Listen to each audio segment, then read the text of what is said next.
Hello, family. I just been reunited with this electric guitar of mine, which I haven't seen in some time. It's from Sweden, and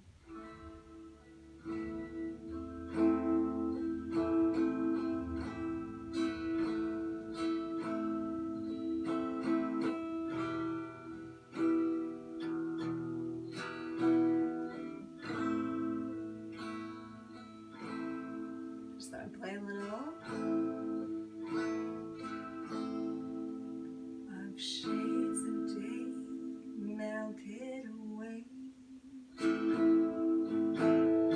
Sitting in the darkened night escape.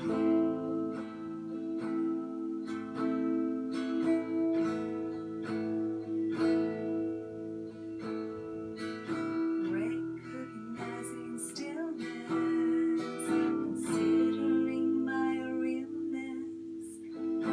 Between dreams and wake I softly dream.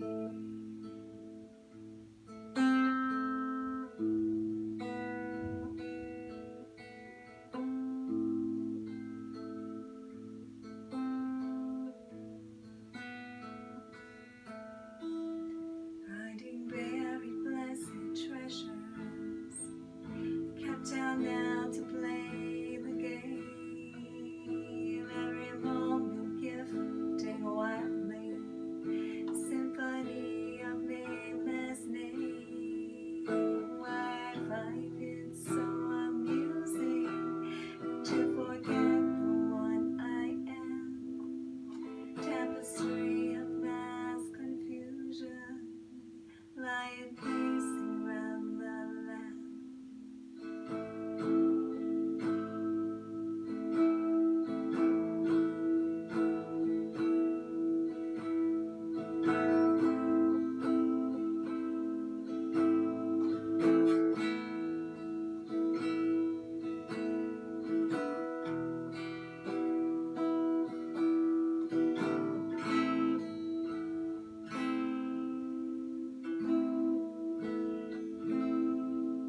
Glimpse by glimpse I see the moments, like a puzzle or a play. Day by day the great unveiling, one divine united way. Make it last a little longer, timeless, timely, a song. One more drama, gift, bereavement. Let the masterpiece go on.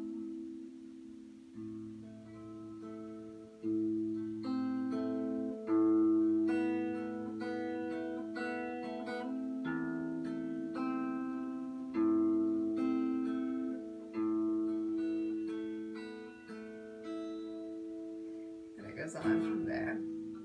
I'm still working on my songwriting skills, but I'm grateful for this beautiful baby.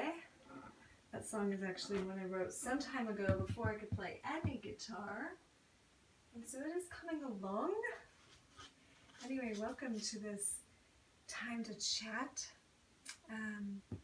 Got a little Brew Doctor Kombucha love today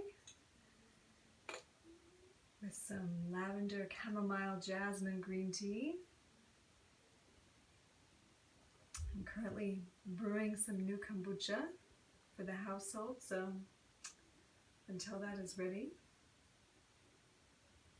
Someone asked me yesterday why I drink kombucha, and I drink it for my belly. Helps my belly feel good, balanced, keeps my intestinal process flowing nicely.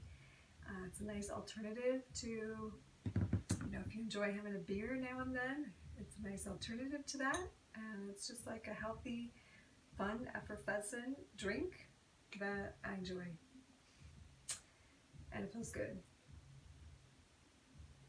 And it's actually sugar-free, especially the Brew Doctors. They don't add any sugar, even if there's a sugar count. That's just the sugar that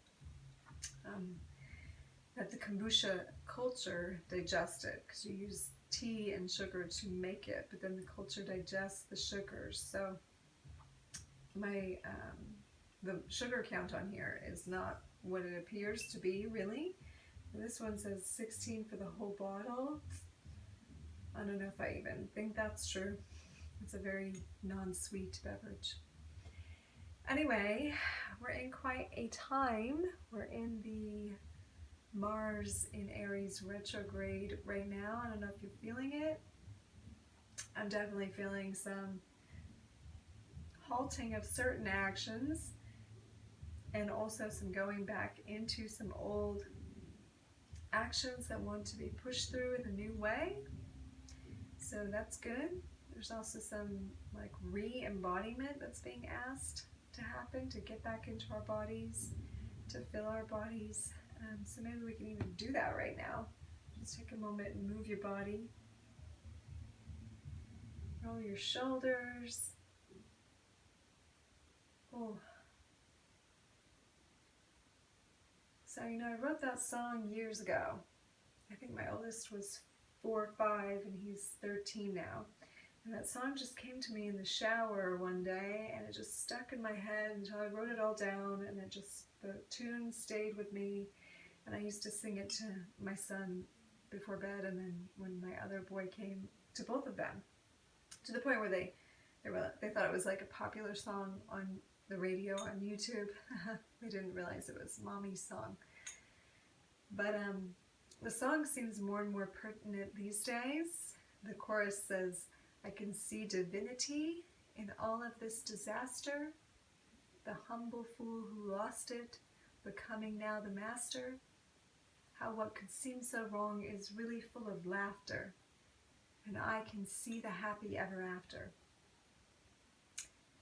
And the whole song is an awareness song, an awareness of seeing the self in the all and the unfolding of oneness happening both within the self and in the bigger picture. So I kind of wanted to talk about that a little bit today because I've had some profound experiences as of late, taking some time to do some shadow work, some shadow integration work on the events of the world.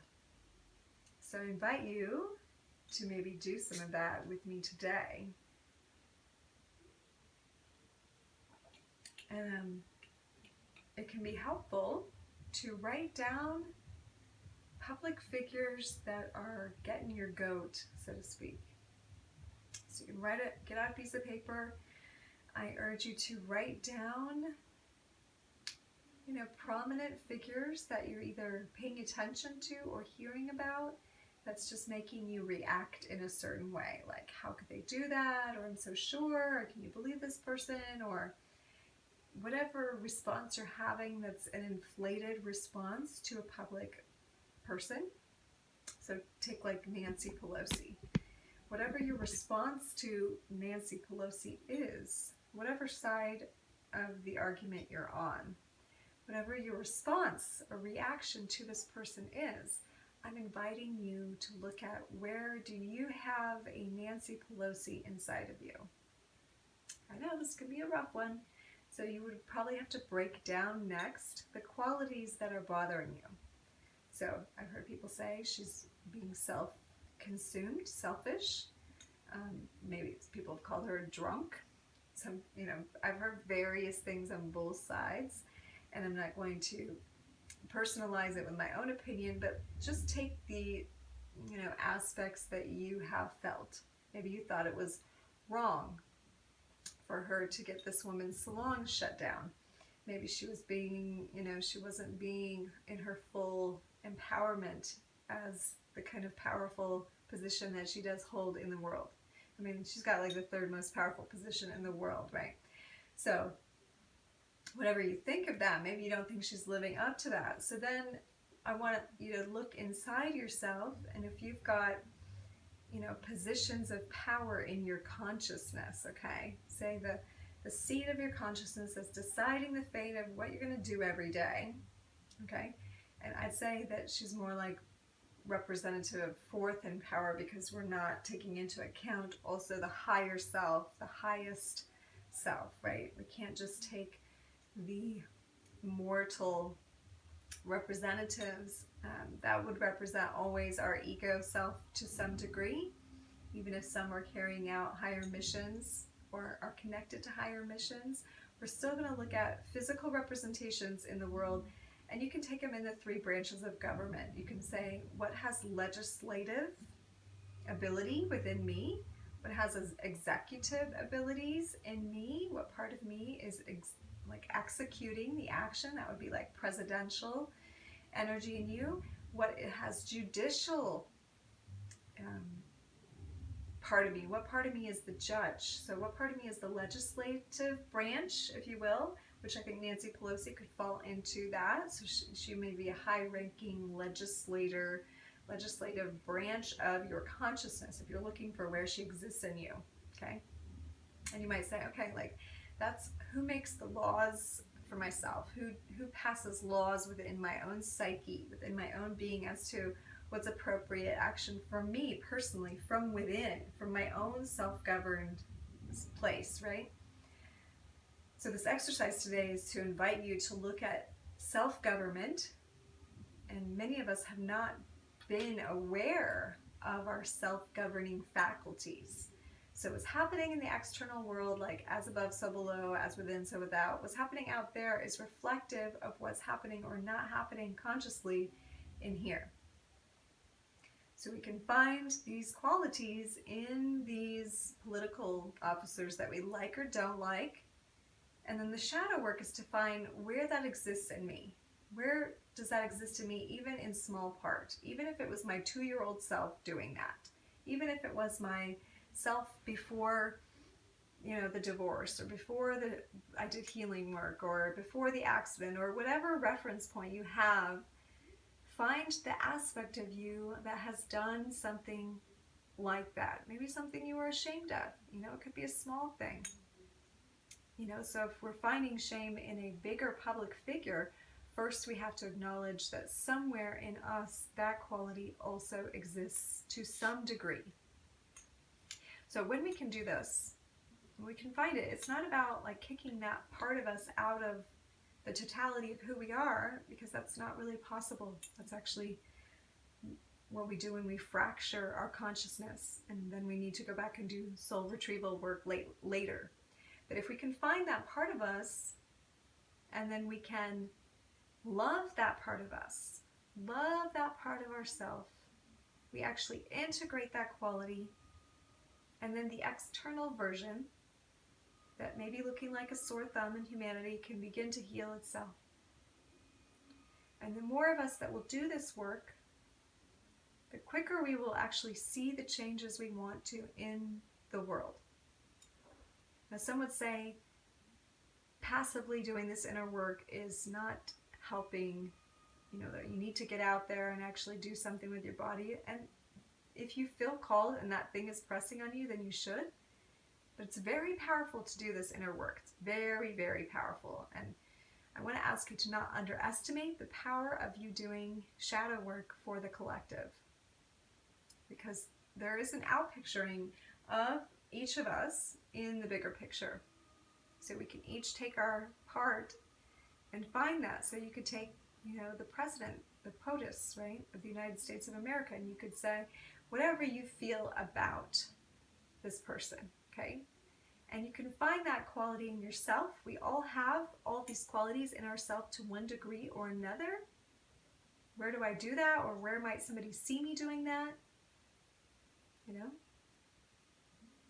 And love that part of yourself. And I urge you to pick out what is rubbing you the wrong way about any of the leaders. Because if you already like the thing they're doing, then you probably don't have a fractured part of you in that area. You already love that part of yourself, so that's great. So I encourage you to look at what is triggering you or what's inflaming you about the situation at hand, and to find where that quality might exist in you. So some of you would say, well, where do we find like the horrendous acts? I've never done anything horrendous. How can I do this work on the things that I see in the world that are horrendous acts? Okay, so I like to break some of that down a little bit so that we can find out how to do this work. So say we find that someone's done some horrendous act, okay? And what we don't like is, number one, that they are either not being properly punished for that, or we think I would never do anything like that in my life to anyone else. Okay, and so then you have to break it down even further. You have to go, okay, I would never harm a child.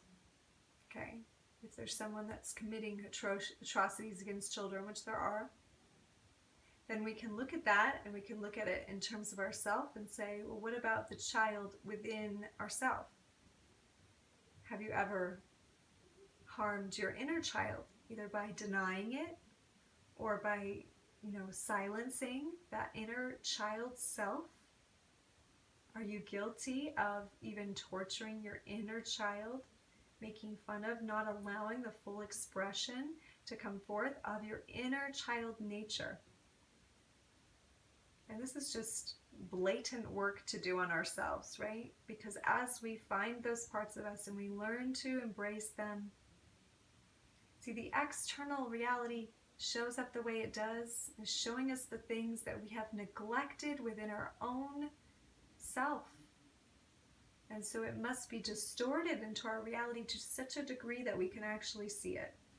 And so yes, it shows up in horrendous ways sometimes when our collective has denied a major part of our divinity, a major part of our wholeness, a major part of our worthiness, of love and acceptance, which we're all guilty of. Humanity went through a fall. Humanity fell away from its divine remembrance.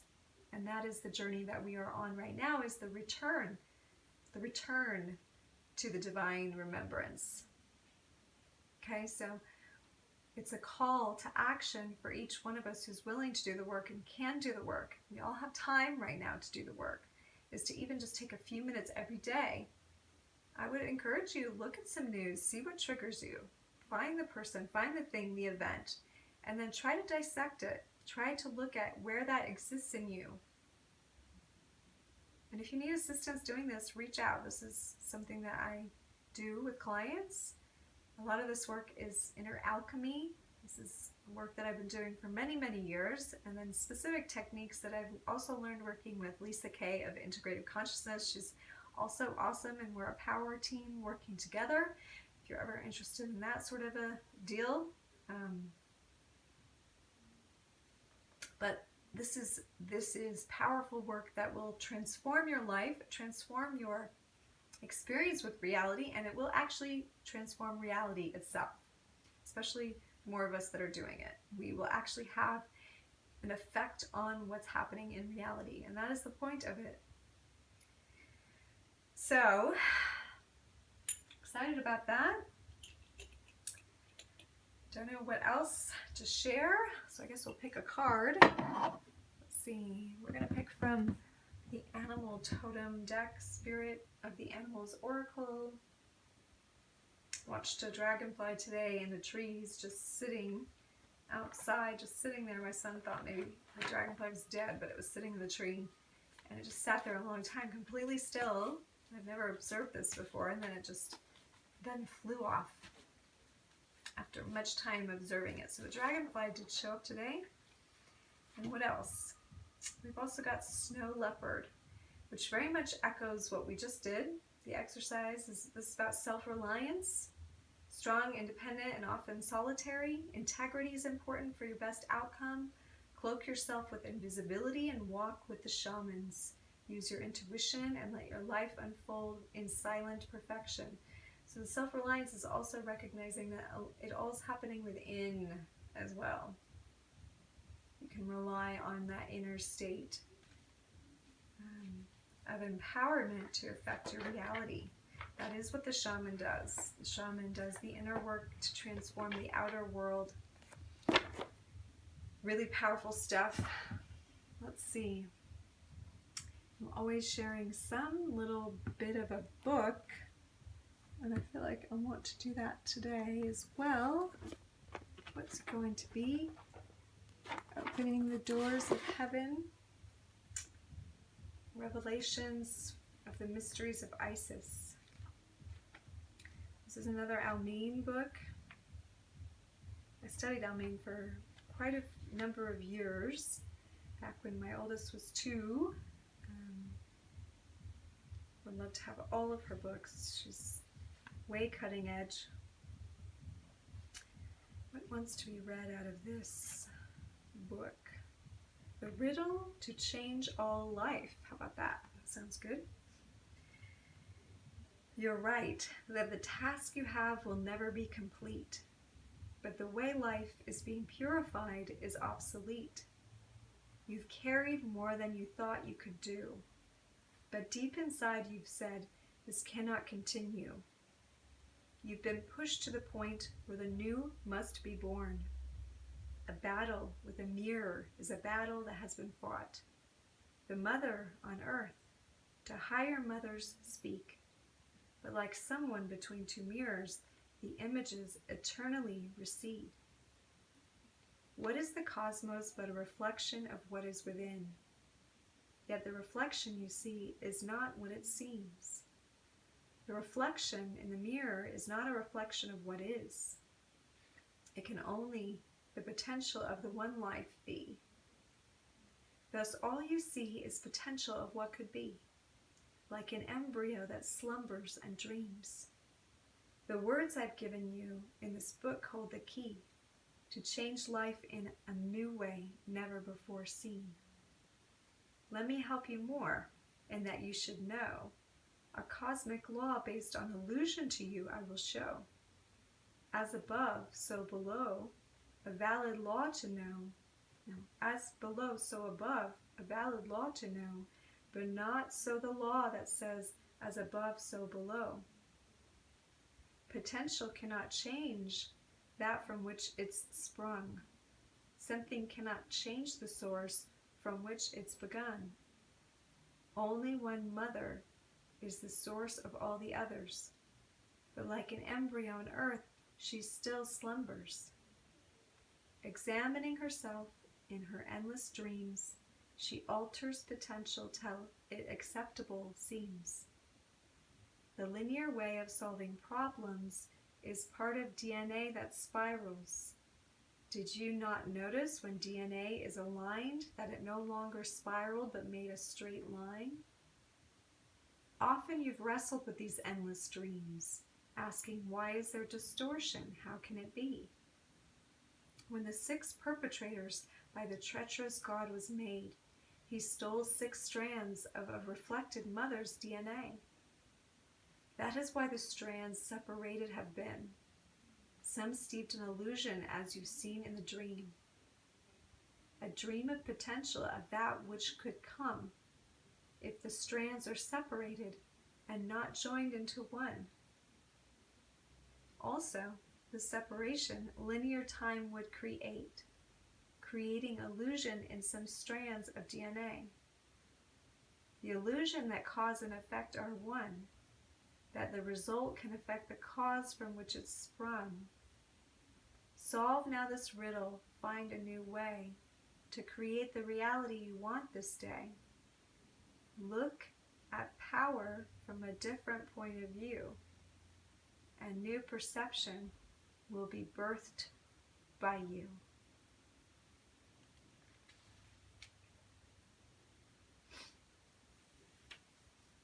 I think it's poignant that she says, as above so below, but not as below so above.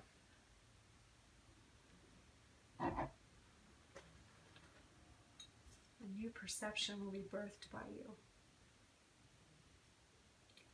I do think that is one of the main things of this new earth birthing, is a perceptual birth.